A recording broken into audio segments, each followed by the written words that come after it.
Alright, so a while back, reevaluated the gradings that I gave all of my reviews for the first year that I posted reviews back in 2007. So I figured that was probably a good time to go back and do some more of these. So next up is 2008, but there were quite a few reviews in 2008, 39 of them to be exact. This was when I started doing Atari reviews, and I also started doing them a lot more frequently, spaced in between each other at first. So what I'm going to do is I'm going to split this into two parts, and I'm going to do half of them on this video, and then next week we'll do the other half. So first off, Mike Tyson's Punch-Out! That was the first review I did in 2008, and I gave it an A+ originally.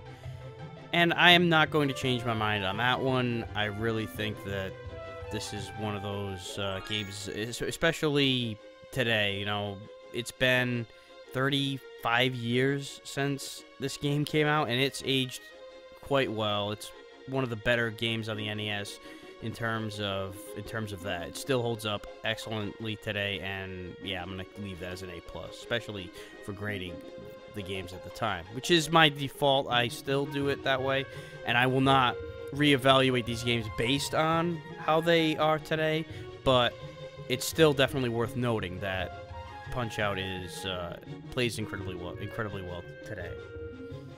World Champ was next. I gave that one a D. Another boxing game. You know, that the D is probably a fair grade for it. I might, you know, bump it up to a D+, but I think I'm gonna. It's too. If I don't feel strongly enough about it, I'm gonna leave it the way it is. So I will leave World Champ as a D as well. Dragon Warrior was an A- originally, and I think I'm gonna scale it back a little bit and go with a solid B. It definitely had points for originality, but it definitely was a little bit on the grindy side of things. There was only one enemy at a time for your battles. They expanded greatly on this in the sequel. And I know it's a grindy type of game, that's just the way it is, but because of it just not being... It hadn't reached its full potential yet. So I would say B, maybe even B+. You know, I'll go B+, because I feel like it's definitely a strong game, and it's just, you know, missing a little bit extra. So I'll say B+.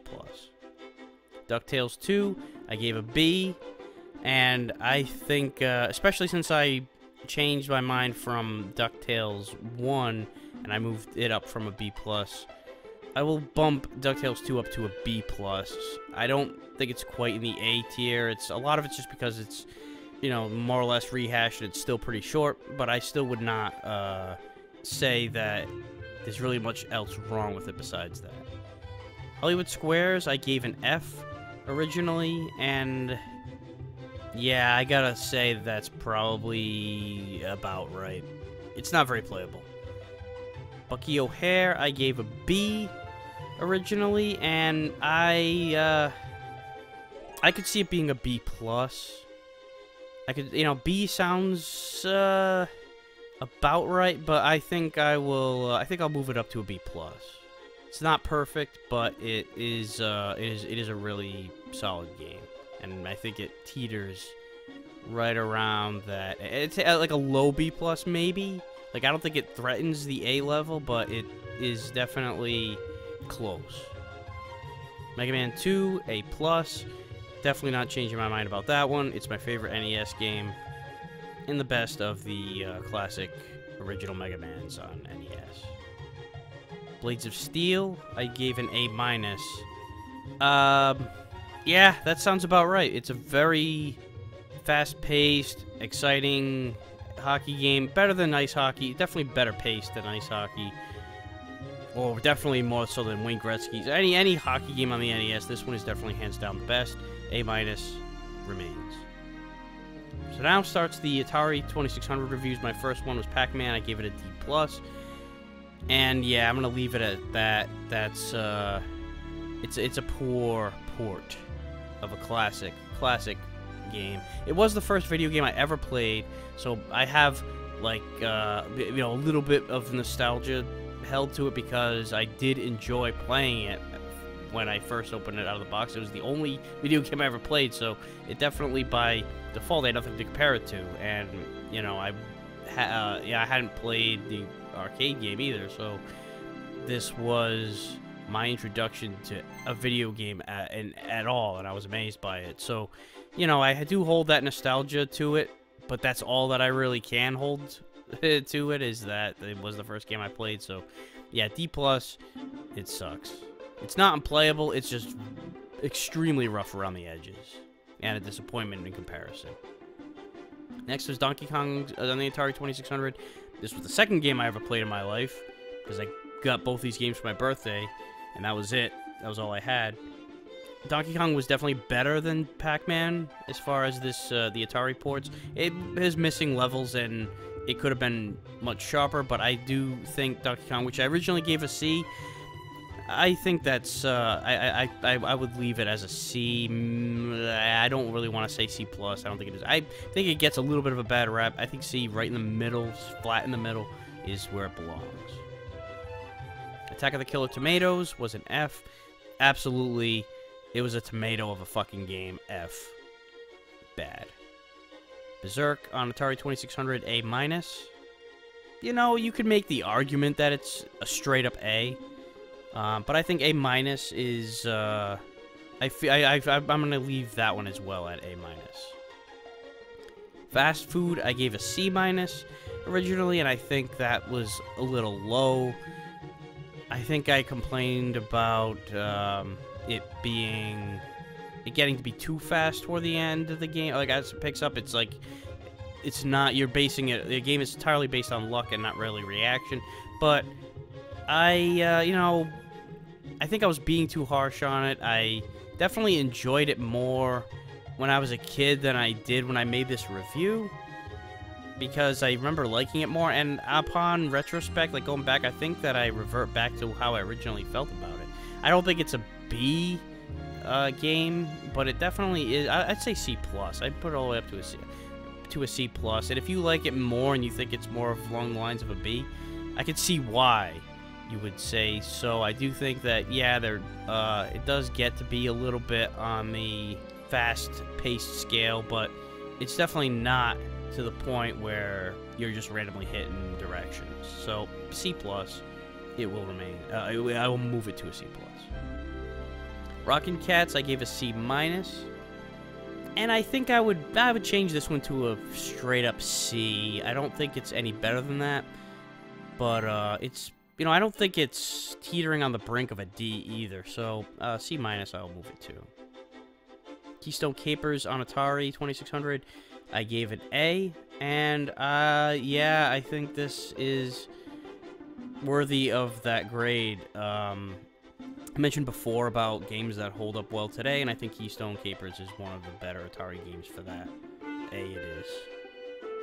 Pitfall on Atari 2600, A+ was the original grade, and even though, you know, its sequel surpassed it in terms of, you know, everything with size and variety of enemies and visuals and landscape variety, everything about it, it was better, but Pitfall was the original, and I gave it an A+ originally.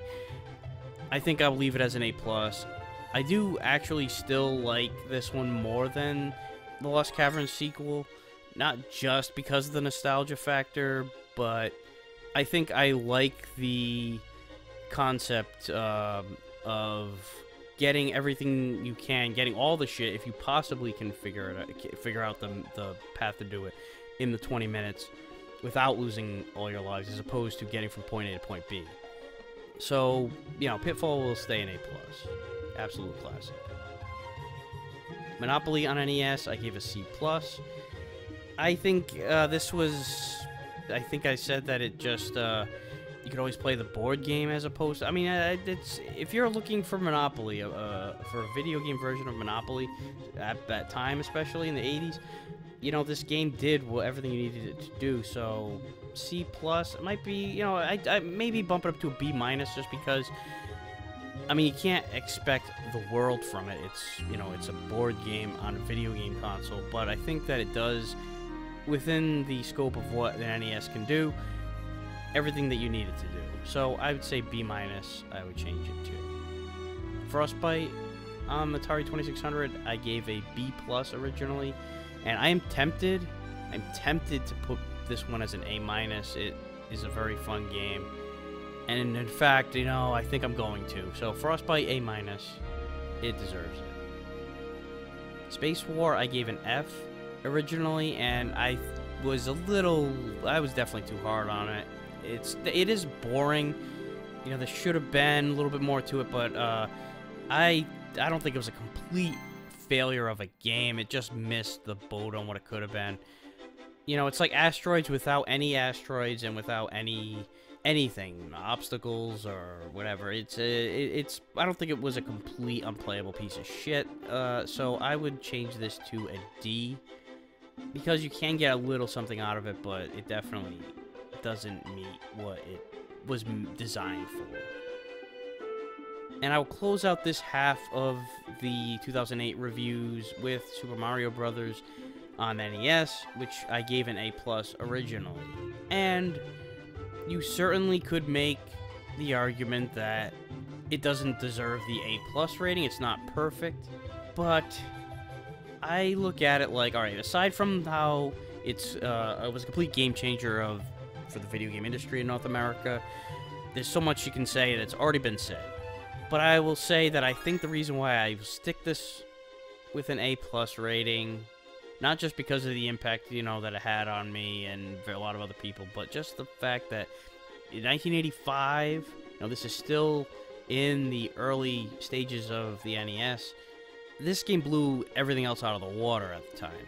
It was much more sophisticated than just about everything else that existed on the NES. So when you factor it all in, I mean, it's still very addictive too. It's still very solid and fun and playable. It's an A+. So that's it for this half of the 2008 reevaluations. Next week I will continue on with the rest of them.